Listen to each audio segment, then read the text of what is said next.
Discovering possibilities and potential with passion every day. This is a TPPN production. It's your ability to understand how it works. To understand how it works.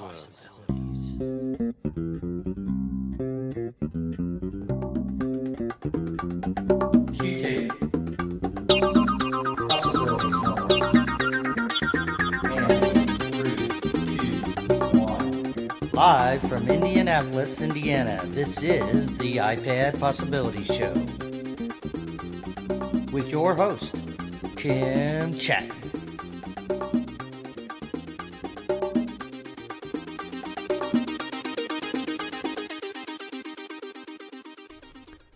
Welcome to the iPad Possibilities Podcast, episode number 59, Consanguinity Frash.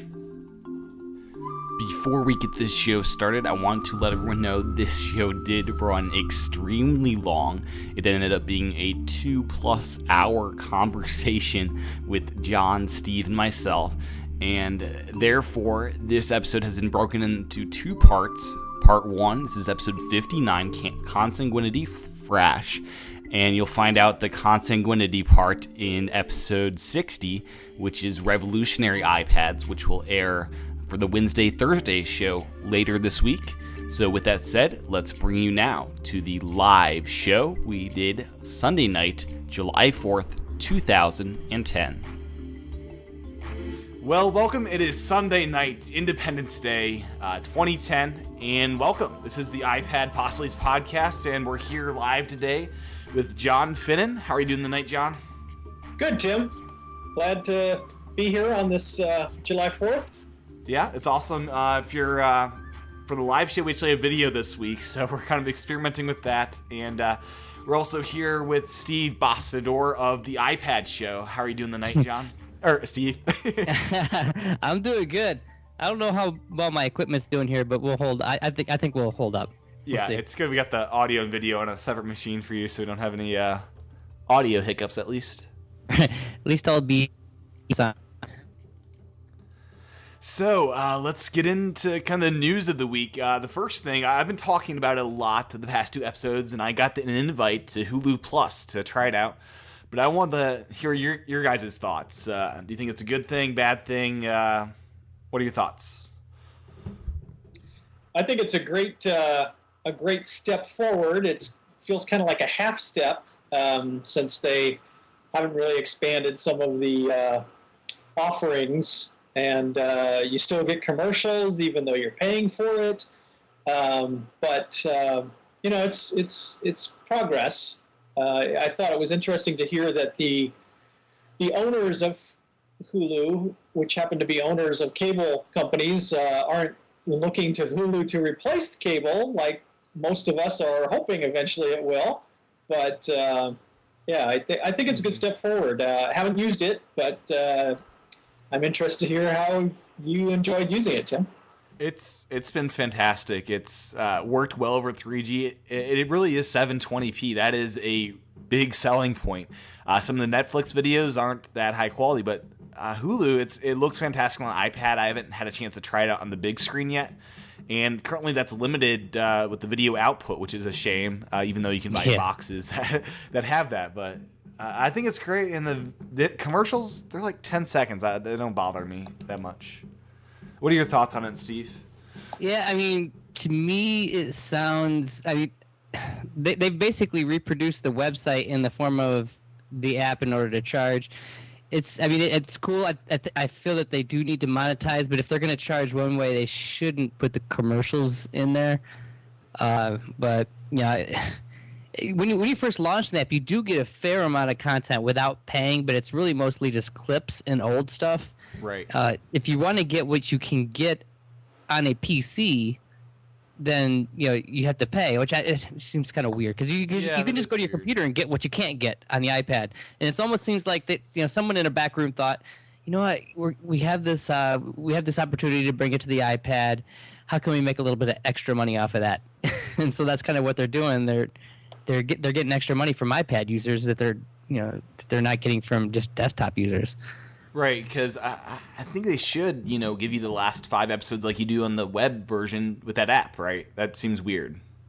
Yeah. Right. But it's hey, everybody can afford an iPad. Well, we can get some money from them too because they must all be rich. Or we're all broke because we have our iPads.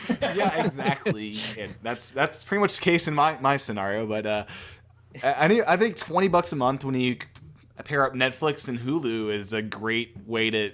I mean, you have all your entertainment you need. So Hulu and Netflix aren't quite the ultimate solution together just yet, right? Because you don't get everything with Netflix because you're really only getting older stuff with Netflix, stuff that has come out on DVD. Hulu offers those newer shows, but they don't offer all the stations, right? They don't completely replace cable yet. Right. And live programming, I think, is the big mystery. How are we going to solve this? Is the Sling box that device you just plug into any box that streams TV to you anywhere? Is that the way to go? Well, certainly today that gives you the portability or the mobility you want with your cable TV, but it doesn't replace cable, right? You still need the cable as the source for the Sling box to get its content. So we're all waiting for Hulu or somebody else to allow us to turn off our cable bill and just keep our data without cable TV. And it's getting closer, but it's not quite there yet. For some people it's enough. Like for me, I will never pay for a cable bill in my life. I'll just pay for Hulu because that gives me most of what I need, and the rest I can do without. What are your thoughts, Steve, on this whole Hulu scenario? I think that it's not ready to replace the TV yet, but it's getting closer, and I'm cheering for it to get closer. It's just not there yet. Not until I can say, at 3:00 this show is going to be available, and I can just come in and watch it. That's kind of the beauty of television, that you can that The Office is going to be on at 8:30 or whatever. Yeah. And so you can just go at 8:30 and watch that show. I guess with Hulu it's still going to be the next day or the next morning. That's kind of up for grabs, right? Because next morning for Office, next week for House. I'm wondering with Hulu Plus, are they gonna make those networks give us next day delivery of this content, or will it be next week like it has been in the past? That's right. That's a big question. And also it needs to get integrated into televisions before it really starts to take off. I mean, with Netflix,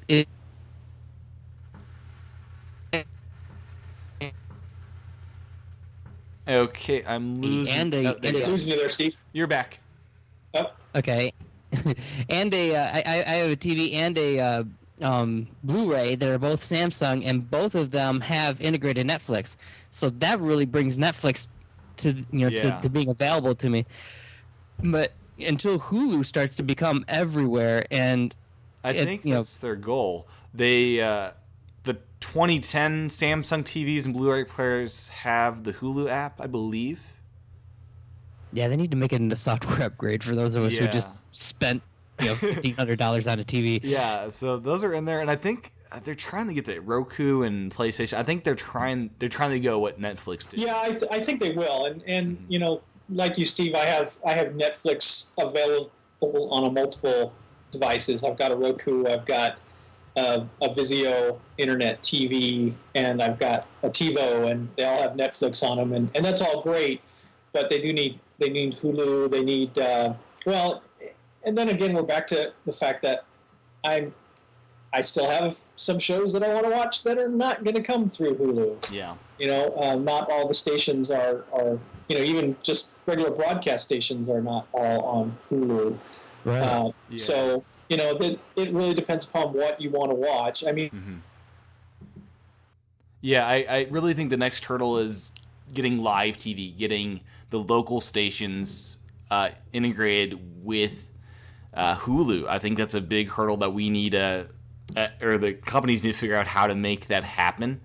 Well, that's the whole deal behind it, right? It's all economics. It's how do these companies that have been basing their business model on charging for premium cable or even basic cable now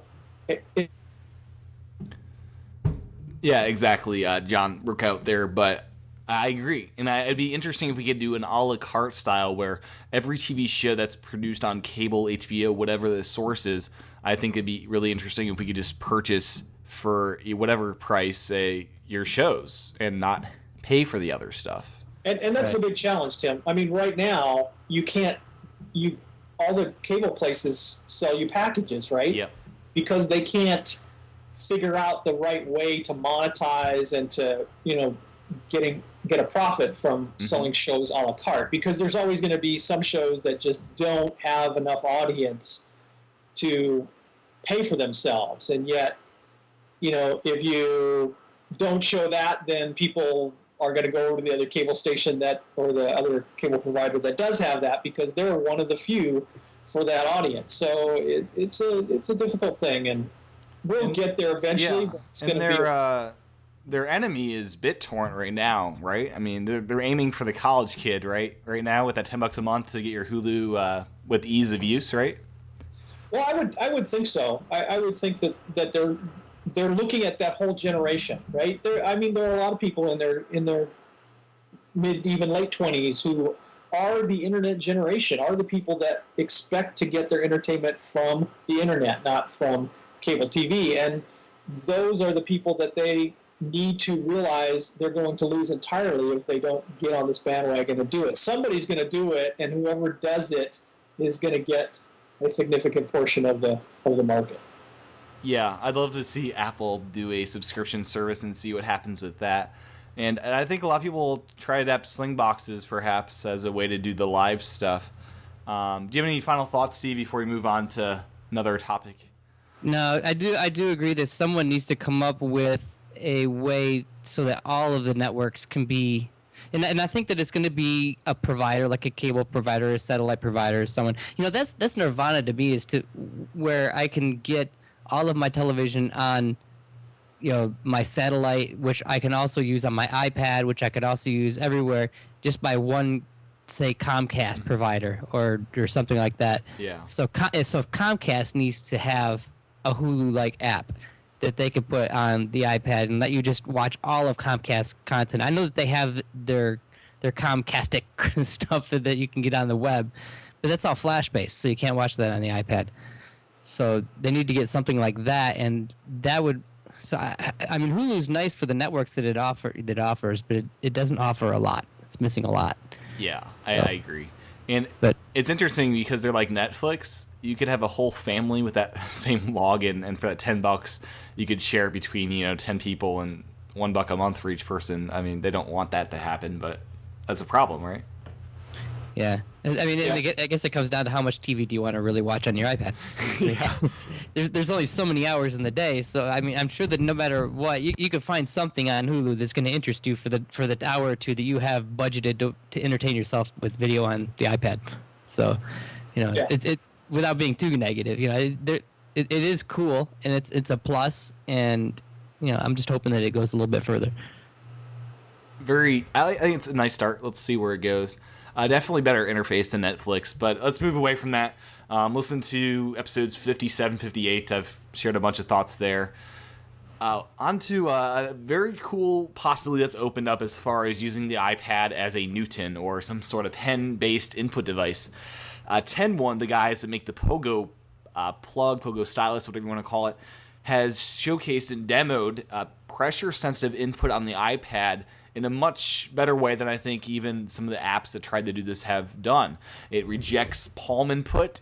It even rejects your finger. Your finger, if you just try to draw on the screen, it knows that it's a finger somehow, and it's pressure sensitive to do thick and thin lines. Did you guys see this? What are your thoughts on it? Yeah. Go ahead, John. We'll flip a coin. Okay, so anyway, it looked interesting. I mean, obviously it's not out to market or anything, and it's just really kind of a demo. You would have to jailbreak because Apple's not going to offer that API right now. It's using private APIs. Mm-hmm. And they're looking to do it as a framework for all apps to be able to utilize. Right. And I think that would be a game changer. I think that if they could get that into the standard API for developers in the iPad, that would be a game changer for a lot of cool apps. Because I mean, it would add that extra dimension.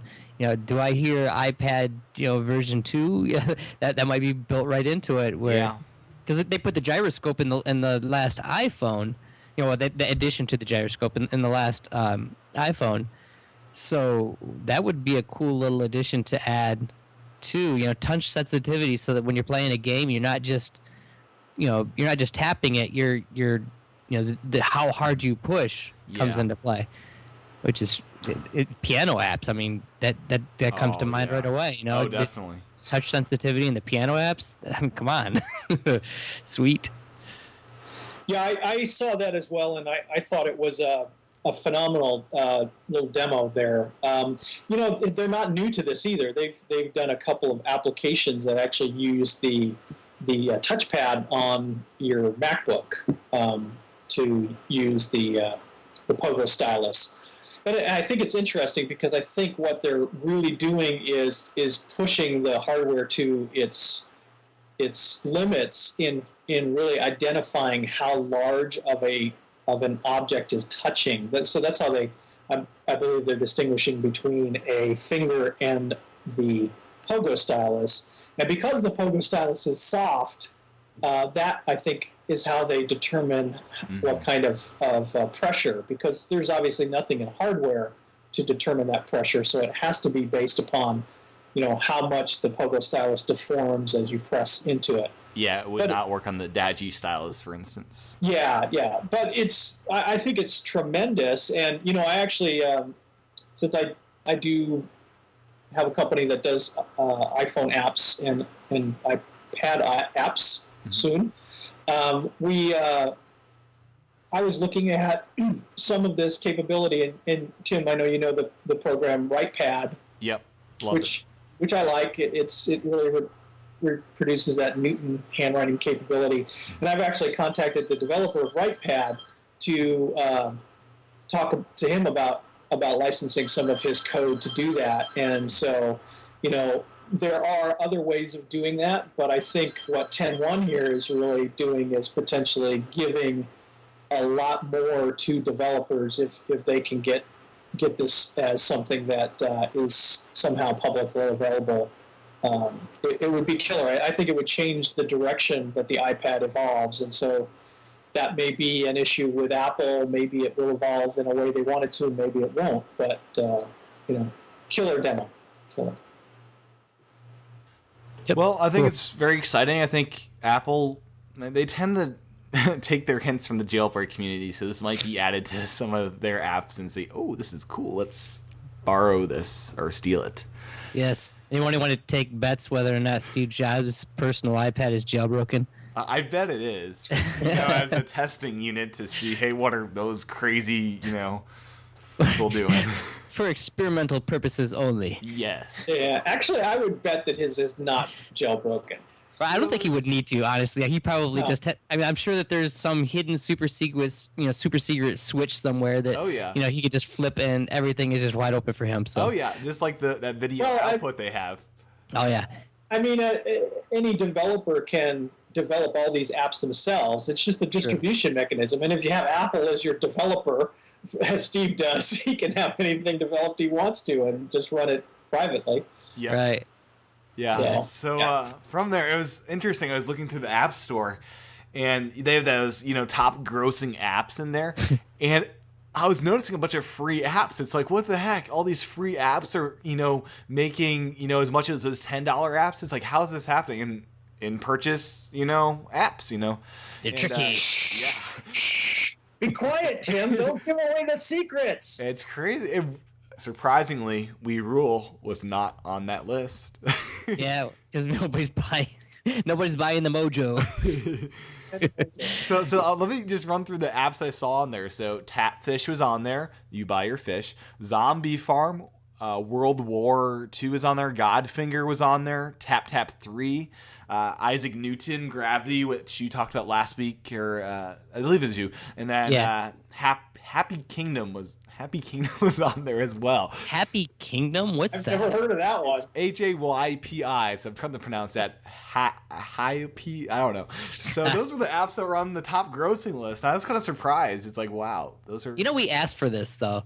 You know, when for the whole year and a half, before we had these in-app purchases, or 2 years we had the App Store and no in-app purchases. You know, we complained that there was no way for a developer to create a shareware application, and you know, this is what we asked for. Yeah. So we asked for but we didn't ask for it really in this form because it's kind of tricky.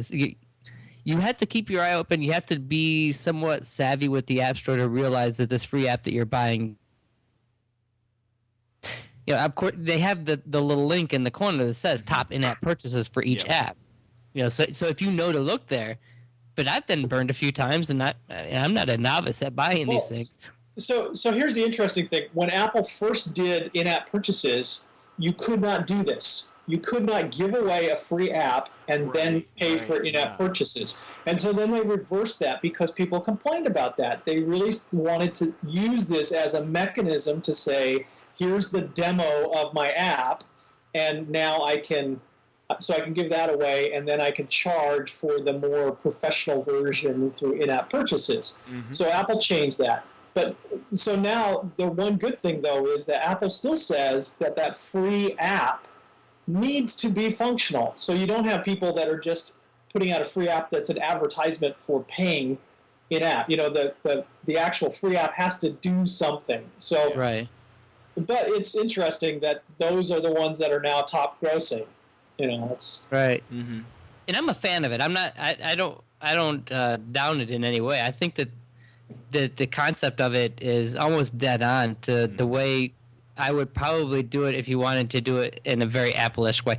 You know, the reason is, you know, they do stuff. You know, it's like shareware on the PC. You get it; it's somewhat crippled, but it still functions. And then it just says, hey, to add these extra levels or to add this extra feature or to take away these ads, you know, click here and spend $10. Some of the prices are a little pricey, though. Yeah. It's sort of like you've used this app, you value it. It's, say with We Rule, it's like buying Mojo it adds functionality, but it's also like, great app, it's worth this amount of money to me. I'm going to donate this to the developer and say, good job, keep up the great work, right? Right. Yeah, and this is something that I think is really good for developers. I think it'll help spur some innovation because a lot of people wanted to let people try these apps that were pricey, and nobody was buying them because they were pricey. So now they can get them in to show you how cool they are, and then, you know, hit you up for the extra $10, you know, after you're in there. So I think it's a great model. And the other thing behind this is really it deals with the fact that, you know, you get these updates for free. So a developer, say a game developer, spends a lot of time developing a complex story, develops complex graphics and audio and everything, and they release that, and now they need to update it. Well, and give you more because people are complaining, oh, it's only, you know, 10 levels or whatever. Well, prior to this, there was no way to really do that, right? Now that we have this, there's a mechanism where you don't get charged for the upgrade if it's just, you know, stability purposes or bug fixes or things like that, yet you can still be charged for more capabilities, more fun out of the app. And I think it's a good way to balance that stuff. Yeah, I agree. Oh, sorry, Steve, go on. I do agree with Nephron in the chat room that that there should be a trial period on some of those features too, because, you know, it doesn't go all of the way. Sure, you get your shareware, but you don't get a fully functional copy of the shareware for a time period. And I agree that there should be a time period where you can try every feature. Mm-hmm. And I don't know how they're going to make that happen. And I don't like to split hairs because we're already getting most of what it is that we want. But, you know, but with Android, right, you're able to return the app within 24 hours if you're not satisfied. And do you think that would probably not be good for those dollar apps that are just useful for one time and you're done with it? Yeah, that would be very bad for them. Perhaps $25 apps and over, like the expensive apps, they can enable that feature. I don't know if that's a way to go with that. Well, if they use... Oh, go ahead, John. it also makes it so much more complex for the developers to have to deal with, do people not get charged for it now and then they get charged for it later, or do they get charged for it now and they have to be refunded? I mean, remember that every time somebody gets a refund, it's costing that small developer money because Apple's not paying for it and the credit card companies are, they charge a fee. So you end up paying, Apple gets their 30% and they're not going to refund that. And, if you have too many returns that you have issues with credit card companies, although I think Apple takes care of that. But, Yeah. it's more complex. And, if we're talking expensive apps, okay, fine. $9 apps, $10 apps, okay. But for a lot of these apps that we're talking $1 or $2, $1 or $2 is nothing out of an individual's pocket, but out of a small developer, if they get 50, 100 people, that starts adding up, and it could break the back of a small developer. And doesn't Apple wait 24 hours or so to make sure all of the apps purchased within a certain amount of time are on the bill? So they already kind of do this where they wait. It all depends. It all depends upon how much. So if you bought $50 worth of stuff, I would hazard to say that you would probably be charged within a few hours. Mm-hmm. It's I when you haven't really charge paid attention. Yeah, it's when you charge a little bit here and there that they don't want to incur multiple credit card fees, and so they bunch those together. Okay, now we've got our homework assignment. We're gonna buy something really expensive and go look at our credit cards to see. What I think that they should really do though is they should adopt the Netflix model where you can report that something was, for example, say you get a DVD in the mail, you send it back, and Netflix never gets it. So you can go up there and you can report a problem, and you could say, Netflix, I sent you this, and you didn't get it. Problems on your end or on the mail service end, and they'll let you do that up to 3 times, I think, in a billing period or in a certain period, like a certain amount of months. And then after that, they say, well, sorry, you're gonna have to pay anyways. So maybe Apple can instate something like that. Like you can return that. You can return a $1 app for maybe 3 times for in 6 months. And if you keep doing it, then you just forfeited your right to return $1 apps. Yeah. So I mean, there's ways to deal with that. And then what you were talking about with the delay, just don't.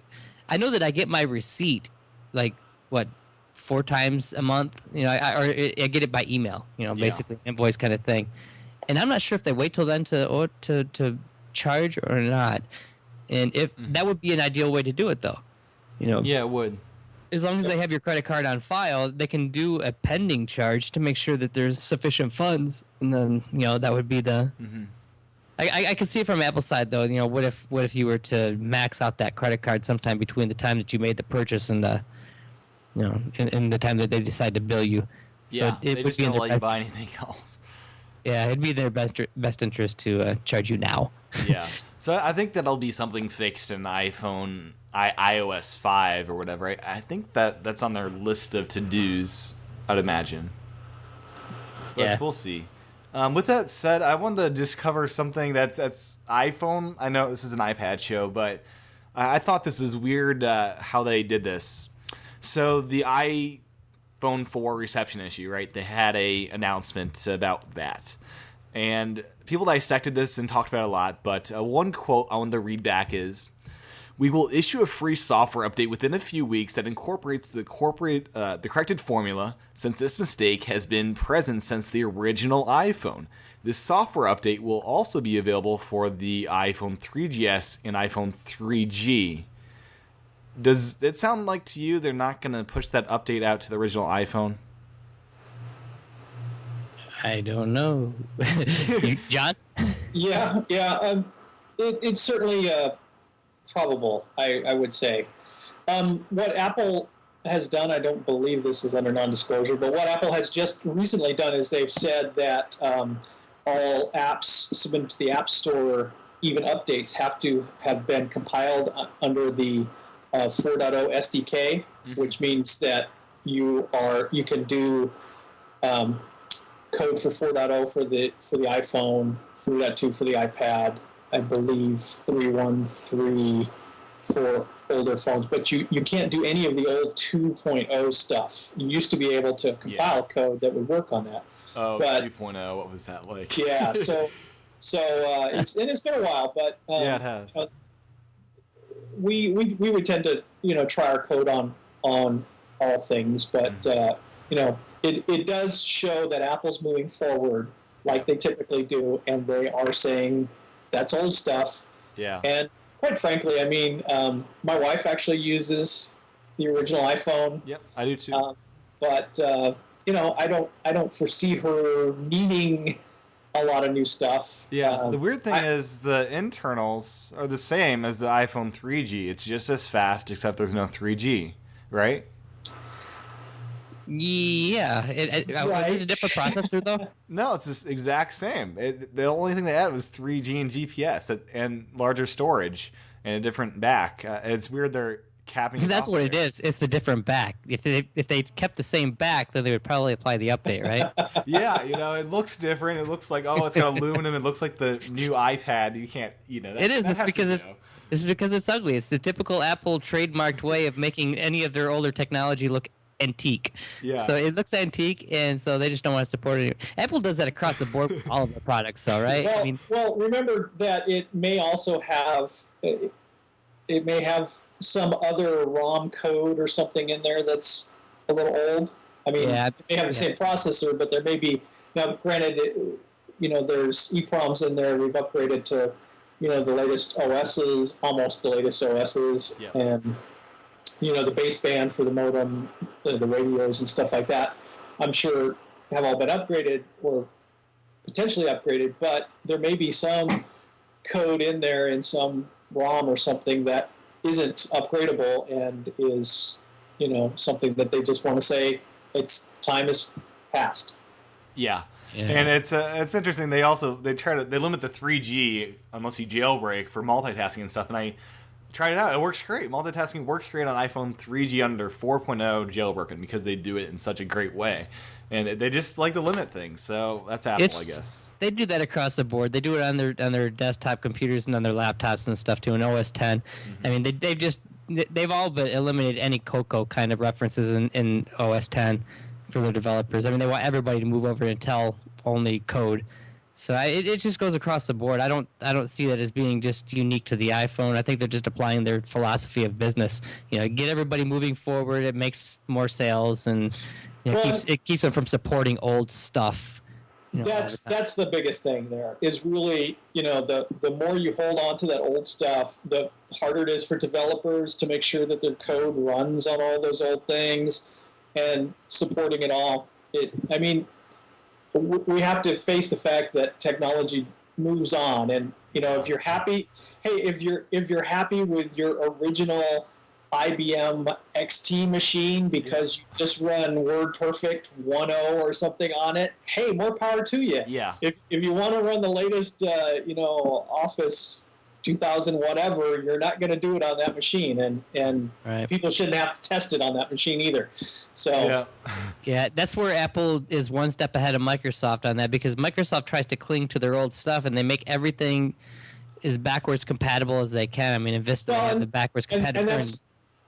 I'm sorry, Steve, but that's one of the key things is that Apple is a hardware company, not a software company. Software companies want their software to run on everything.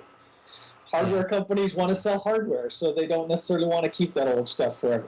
And Apple's more about innovation than most other companies are too. And they're about going forward and innovating. And if you look at all of these lockdown features on the iPad and on the iPhone, I think that the real motivating feature, the reason for that is that Apple wants to move forward. And for example, they don't want Flash on there. Steve Jobs even mentioned he didn't want Flash on there because they want to keep moving forward. They don't want to have all of this extra luggage that they've got to carry around with them every time they innovate. And they'd like to be able to turn on a dime. If they want to, change processors, they want to be able to do that, change their code, keep the API that they have published out there working, and voila, they've done the change. They don't want to have to worry about compatibility modes and so on like they had to do with Cocoa. So So any other thoughts? I think we should move on from iPhone stuff as it is an iPad show. But I thought I should just bring it up that, they're limiting stuff, and this might apply to the iPad down the road as we get iPad 4 or 5, whenever that comes out. Right. Yeah, you can expect it. It's going to happen. It's inevitable. That's got to. I'm excited for the Retina display iPad because that'll be sweet. But anyways, the iPad's still hot. It's been 3 or 4 months since it's came out, and it's still at that 7 to 10 days to ship out, and the camera connection kit is now 4 to 6 weeks to get. So it's still hot. And what are your thoughts? Is it just crazy that we're not able to walk in Apple stores still because it's so popular? Yeah, it's amazing from two fronts. One that it's super popular, and the other that the manufacturing process hasn't come up with a way to keep up yet. Mm-hmm. But it's not. It's just that they can't make them fast enough, and that's just so crazy. I haven't seen very many people around here though with iPads. Likewise, I've seen actually 2 other people. Yeah, I've been waiting, and it's almost like it's like you're waiting for your twin brother that was separated at birth. Somewhere around there, there's another person out there that's got an iPad, and when you find that person, you're just gonna run and just meet this person and say, oh, another. But I haven't seen that person yet. PodCamp Ohio was the first time. Hey, a bunch of geeks with iPads. Yeah, and it was only a couple. It wasn't very many that showed up. Even people who came to our show didn't show up with iPads. A lot of them didn't have iPads. When we were giving giveaways, we had to quiz people who had an iPad, and only maybe half of the people raised their hands. Mm-hmm. I guess they don't ship enough to the middle of the country. I guess, because if there's 3 million, where are they? Where are all these iPads? I know where they're at. It's all of these people giving away freebies on Twitter. That's what it is. Someone's hoarding them, and they're giving them all away on Twitter. You just retweet their tweet 10 million times. You get those all the time, right? The retweet me and win a free iPad. I hate those. I'm very tempted to unfollow people that do that. I haven't many times. Yeah. Yeah, that's pretty crazy. But it is. It's just it's a huge device. I think it's the same thing that we're seeing a little bit with the iPhone 4, and that is that somebody in Apple just did not anticipate the demand. And the interesting thing is that I bet they altered their plans for the iPhone 4 based upon the fact that the iPad was in such demand, but they still didn't anticipate enough, right? Right. So, and unfortunately, manufacturing processes don't turn on a dime. You can't say today, oh my goodness, we need to make more of these, and in 2 weeks you're making more than you had planned. Yeah. You're still making as many as you had planned 3 months ago, and it's just a matter of pretty obvious. It's pretty obvious why iPhone 4s are flying off the shelves. Anyone who wants to continue to stay with AT&T and continue a contract and pay them $70 a month, they're all getting one. All 3GS owners are getting one. All 3G owners are getting one. Every single iPhone user is pretty much wanting an iPhone that wants to continue paying for that. I'm not getting an iPhone 4 because I want to switch to T-Mobile prepaid. I don't want that big contract, but those that want that are getting it. So it's obvious it's going to be successful. Well, I'm holding up for the Verizon. I've got a 3GS, and I'm not Verizon. I'm not going for the iPhone 4 yet. Yeah, well, you just bought one, right? Well, I do want one, but I'm resisting. Yeah, and Steve is waiting for the elusive Verizon iPhone. I'm glad that they're in short supply now, so I can't easily go down and buy one. It takes away the temptation. Yeah, I have not laid hands on one yet. I think this week I'll go to the Apple Store and check it out, see what this Retina display is all about, and it might be dangerous, but I don't have enough money to buy one, even if I want one. Dave from the iPad Show has an iPhone, an iPhone 4, and I set mine next to his, and I was looking at him, and it is way crisper than my iPhone 3GS. Yeah, and the current display is nice. It's not so much more though that I want to drop $400 on it. It is nice. It is clearly crisper. In the camera, something with iOS 4 upgrade has it's put a even on the 3G it's faster. It's done something really cool to my 3GS because now I take pictures faster. The pictures are crisper and clearer and more high res seeming. Yeah. It's done something to my camera even that people brag about with the iPhone 4. It's so Yeah. I don't know. I'm kind of hanging on. I think it might be the same thing with the next iPad when it comes out. I may skip that generation too. I don't know. It depends on if they add that touch sensitivity, the pressure sensitivity on it. In the Retina display, I'm curious. I've heard it's better in sunlight, so may that be something that the Retina display is perfect for with an iPad? Better sunlight usage. For the iPad, yeah. Yeah. The iPad, it's still a big problem to me to use it in the sunlight. Yeah, Because someone needs to develop a case that does a little tint over it or something. Yeah, there are no sunglasses powerful enough to shade that direct sunlight beam that goes into your eye when you turn just right with your iPad in the sunlight. Yeah. Well, and you put on polarized sunglasses and you lose the whole screen entirely. Yeah, I know. You ever do that? You ever kind of have your iPad, your back's to the sun, you don't really realize it, and then you turn just right so the sun just kind of beams right into your eyeball. Yeah. It's happened to me a few times, and it's not pleasant. Well, I think we're getting close to what, Andy Naka's been calling iPad 2, the second generation of apps and accessories. In 3 weeks, Modular Case is starting to ship their case, and what they've developed with the iPad the whole time, and they have this system of attachments so you can use your iPad in your car, in your, kitchen, family room, wherever. They've got these different attachments made for the iPad, and OmniFocus is weeks away. They developed the app entirely with an iPad in hand. So I think we're on the verge of some exciting stuff happening. Oh yeah, that'll be really cool. I've been waiting for the OmniFocus on the iPad. That's been something. Did anybody see if they were going to make that a universal app or whether that was going to be an extra upgrade? It's an extra upgrade. It's a different app entirely. It's rewritten basically from scratch, is what I've been told. Yeah, with some interesting features for the iPad and kind of a new UI. Mm-hmm. They're waiting until they want to make it a great, pleasant experience to go into and just have fun in there every day. And with an iPhone app, they don't feel that, where you just want to go in and out quickly. With an iPad, they feel you want to stay in there longer, and they're trying to make it amazing. Right. Yeah, especially once iOS 4 gets to the iPad, that'll be really killer. Yeah. Yeah, for that, because it's so context based on location. Mm-hmm. When you're setting a task, to be notified when you're at that place would be just nirvana to me. Yeah, so. Agreed. Well, I saw this next topic here from you, Steve, on Twitter. Kindle and iPad books take longer to read than print, and I have to disagree. They didn't call you on that study. No, they did not. I've read books before, right? I'm not new to reading. And it takes me a lot longer on print because with a big book especially, I'll drop it because it's hard to, it's a big book, and I'll drop it, or it's heavy in the hand because I'm trying to figure out to turn the page and all that kind of stuff. And with an iPad, you have the same exact physical dimensions as you're reading the book. It doesn't change on either side of the page. It's just that you can optimize it for your size, text, and all that. I think it's much faster.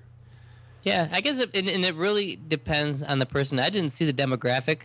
Mm-hmm. I don't know if they set a bunch of 70-year-old people in front of these things and said, "Here, read," and they were just getting distracted by all the whirly-wigs and the doodads that were on the screen. I think that's what it is. I think that it takes longer to read a book on the iPad because you get distracted with all the other cool stuff. It's like, ooh, pretty. Yeah. Oh, wow, look, we rule. Okay, I'll read that in a little bit. It probably also depends upon how fast you read. Because, I've seen people, I am a slow reader myself. I get a huge amount of detail out of what I read, but I am slow at getting that detail. And I think that if somebody is a real quick reader, that they probably don't read as quickly as on the iPad as they do on a they train you to go through there with your finger going down the page and flipping pages over, and you're not going to do that with an iPad.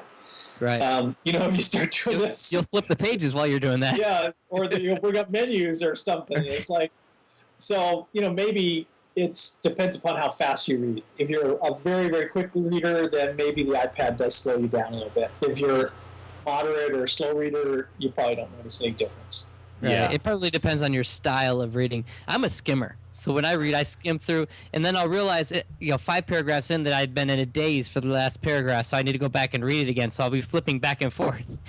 So that kind of thing makes it much easier on a physical book because you can physically just flip the page back and forth really quick and find out where you're at. But if you're a linear reader and you're just reading from top to bottom and through each page, and you can keep up with your comprehension as you're reading, I think the iPad would be faster. Yeah, just tap instead of. So yeah, No, really. Go ahead. I tend to get somewhere into a book or something and say, I don't remember, that was blue. I thought it was brown or something. And so I want to jump back to where it was first described. And the neat thing is being able to bookmark the page and easily, once I go back far and find out what I wanted, I could jump back via bookmark. That's handy. Yeah. Right. Yeah, and I think where Apple needs to improve the iBooks is for the people who are studying, for an exam. I mean, when you see someone in a library and they're studying for an exam, you see 5 books spread out in a grid, and they're flipping between all of them in a notepad, and down there. Yep.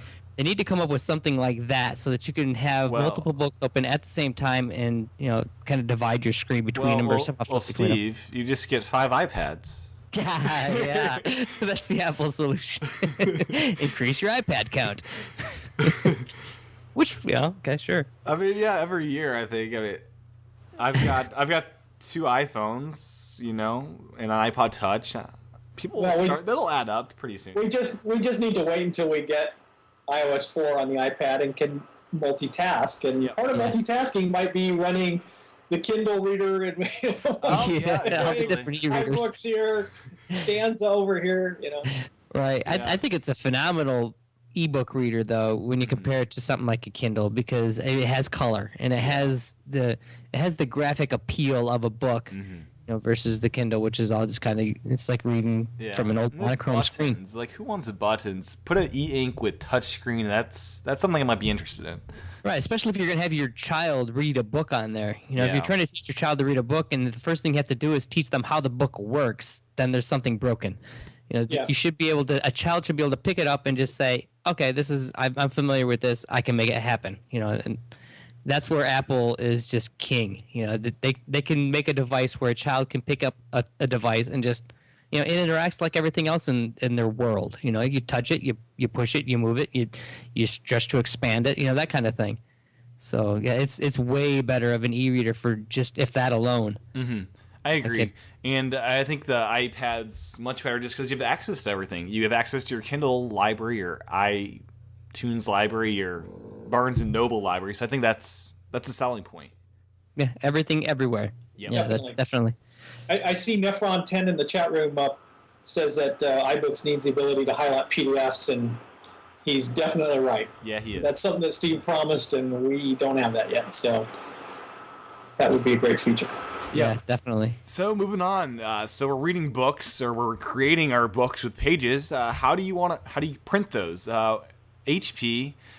Finally, people have been testing this out. They have a service called ePrint with some of their newer printers, and basically you have a email address, like Evernote has an email address for your account there. Your printer can now have an email address, so you can email PDFs or text or whatever it is to your printer now.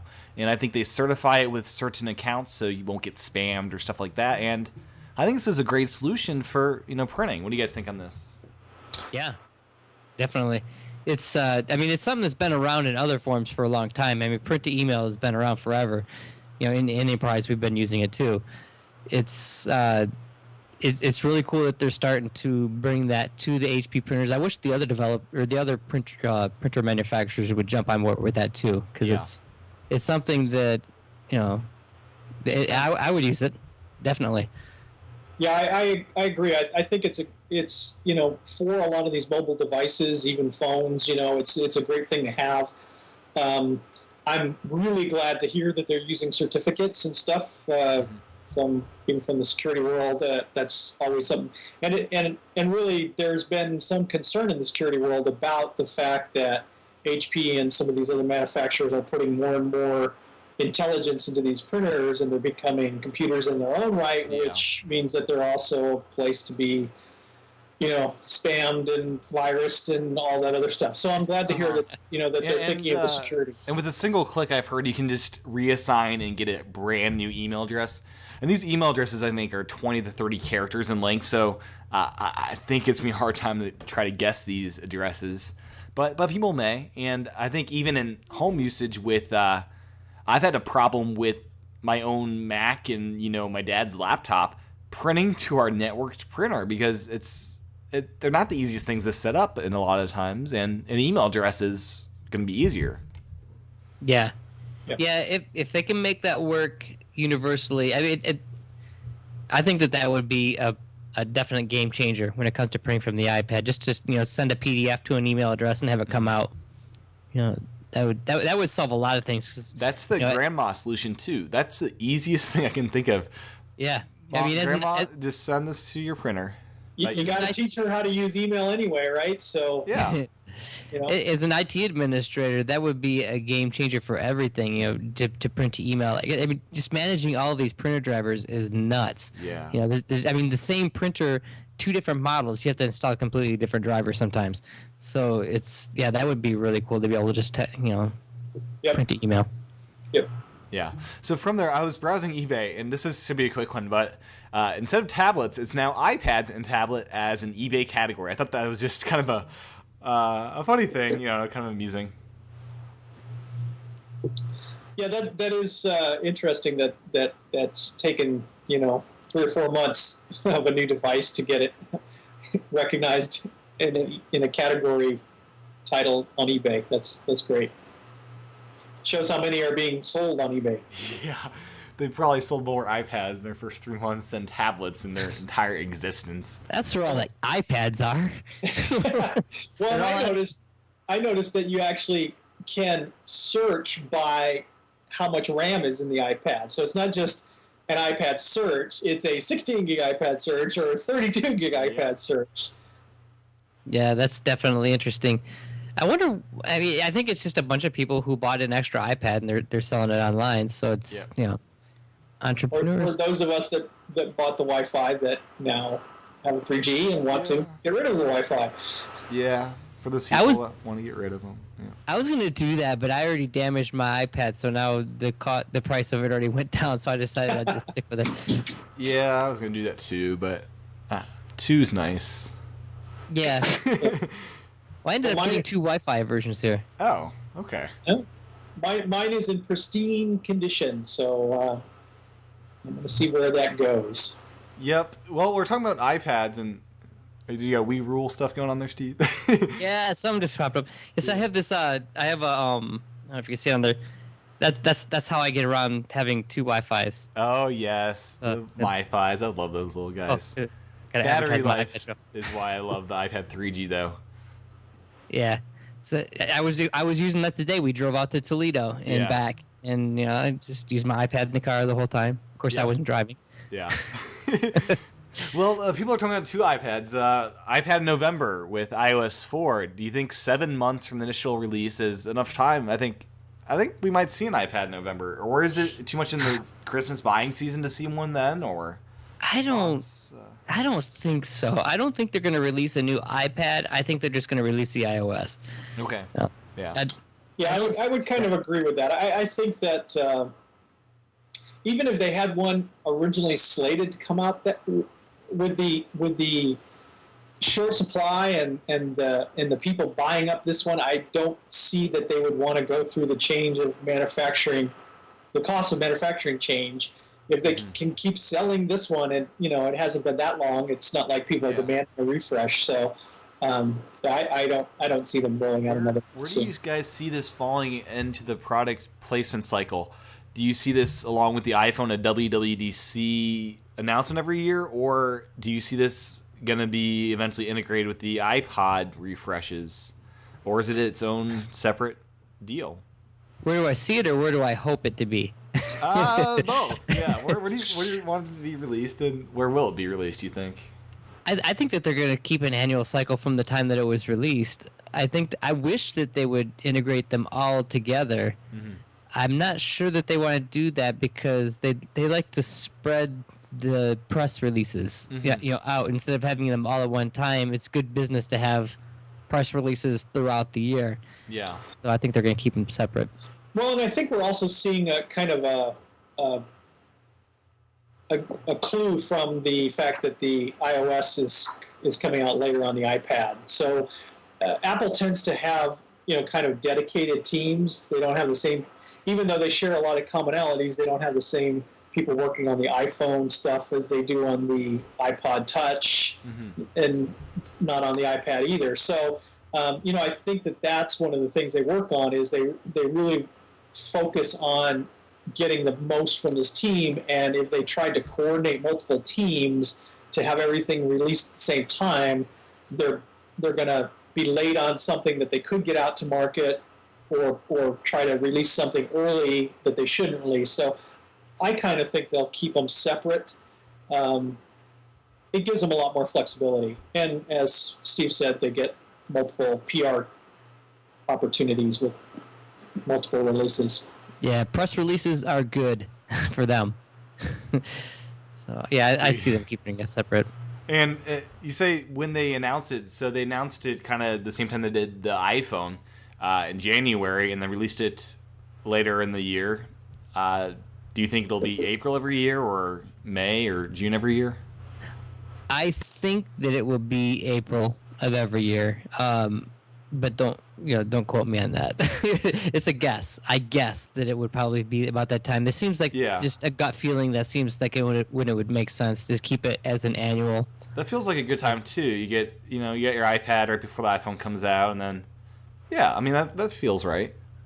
Yeah, I just don't see them doing it two in one.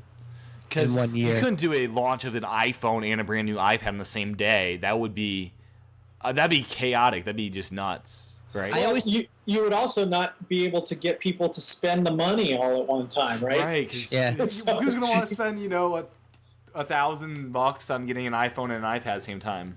Right. Yeah. I think that they voiced that the iPhone, actually Steve Jobs had voiced that the iPhone was nothing more, well, a little bit more, but mostly just a trial ground for the iPad. The real goal was the iPad. So the iPhone has always been ahead of the iPad. I think that what they're going to do, and what they have been doing, is putting features that they want to happen in an iPad into an iPhone first, and test the market, improve it, make it work better, improve the manufacturing process, even make a manufacturing process for it that maybe didn't exist, and then bring the price down of manufacturing so that they can make it into an iPad, which is the bigger screen. For example, just the Retina display. I mean, it's much easier to bring the price down by creating a smaller device that you can push out that'll boost the manufacturing of it. Mm-hmm. So I think that's what you're going to see, this leapfrogging of features, and the iPhone is always going to be ahead of the iPad. Yeah. Just so that it can boost up manufacturing, bring down the cost of manufacturing, and then they can put it into the iPad in the next release. So so you'll see the next iPad coming out with very similar features to what you just saw come out with the iPhone 4, and it'll just continue on like that. Yeah, it's a shame the iPod Touch gets love. I'm interested to see what they do with the iPod Touch this year. If they make a huge advancement, or if they just do their normal thing. It's going to be behind the iPhone because we want it separated and crippled. It's an afterthought. No, they'll rebrand it as the iPad Nano, and I hope so. Hand in hand with the iPod Pad. Yeah. It's the cousin that you don't really invite to the real parties. You invite him to the... But all right. Yeah. So from there, the final topic for today. This I saw earlier this morning. Flash finally making its way to the iPad in Safari for jailbreakers. This is called Frash. And I researched what the term Frash is. It means fresh and awesome. To be cool and relaxed. And to be keeping it awesome. So that's what it means. And so will you guys install Frash? This is basically just Flash on the iPad. Basically a port from the Android realm. And, Is it I in thought it was Cydia? interesting. It's not there yet. They're still testing it out, but there was a video on App Advice, and it's on YouTube in some places. App Advice, those guys are on it, man. They are, and it looks really cool. It didn't look like it slowed it down or anything, and then I don't know, it looks fun. It looks cool.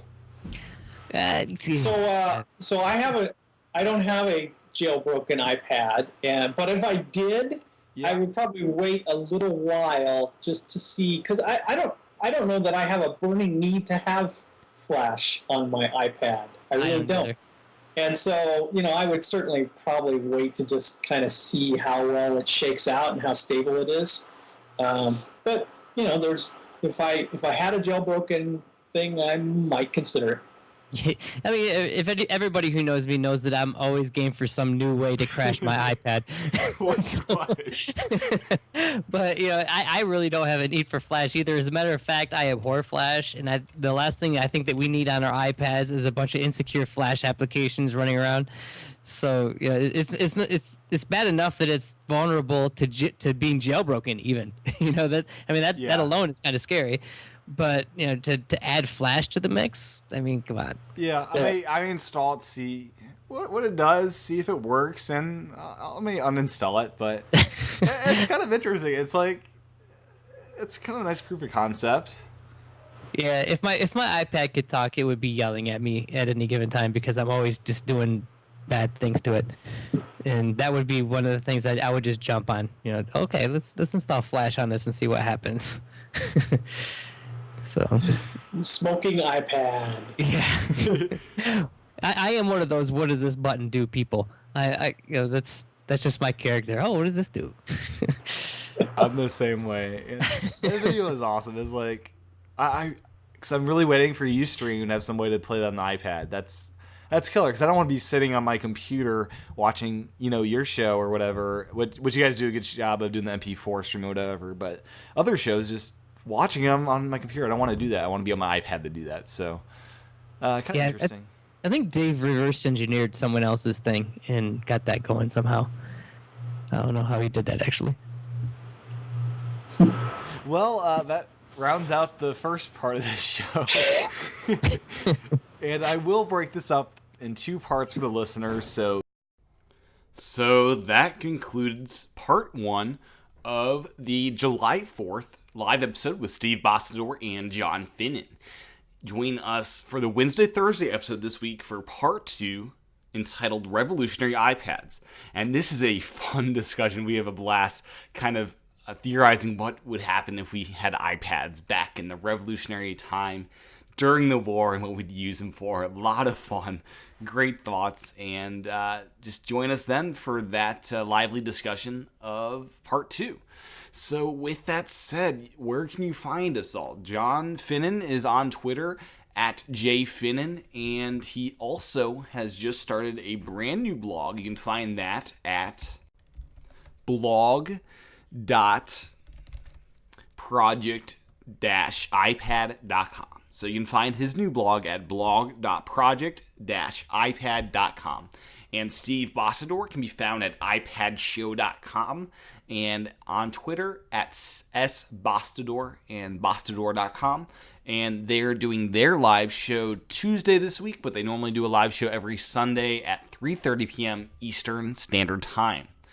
And with that said, you can find me at tchatton and at tppn.tv. And if you want to send your feedback, you can do that by emailing me at ipadpossibilities@gmail.com and 209-542-iPad. That's 209-542-iPad. Send your feedback. I'd love to hear from you.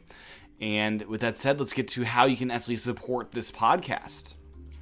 So to support this podcast, simply go to tppn.tv, that stands for the Possibilities Production Network, and go to the membership tab or go to the iPad Possibilities premium page and subscribe to become a premium user of the site for $3.50 a month for the whole network. Or if you just want to support the iPad podcast, you can do that for $2 a month. Just go to the premium page and you'll see all the list of benefits there. Most of all, it says, yes, I want you to become a podcaster full-time to give us even more content. And as a premium member, you'll get more content. You'll get access to more apps for free through promo codes I get from developers, all sorts of other great things. So please sign up today to show your support of the iPad Possibilities podcast at tppn.tv. And you can also go to the App Store, search iPad Possibilities Podcast in the App Store, and for $2.99, get the podcast app and get the episodes early, Monday, Wednesday, and Friday. And with that said, that's kind of how you can support this show. With that said, you have been listening to the iPad Possibilities podcast on the Possibilities Production Network at tppn.tv. And this has been Tim, Steve, and John. And we will speak again to you guys for the Wednesday, Thursday show later this week.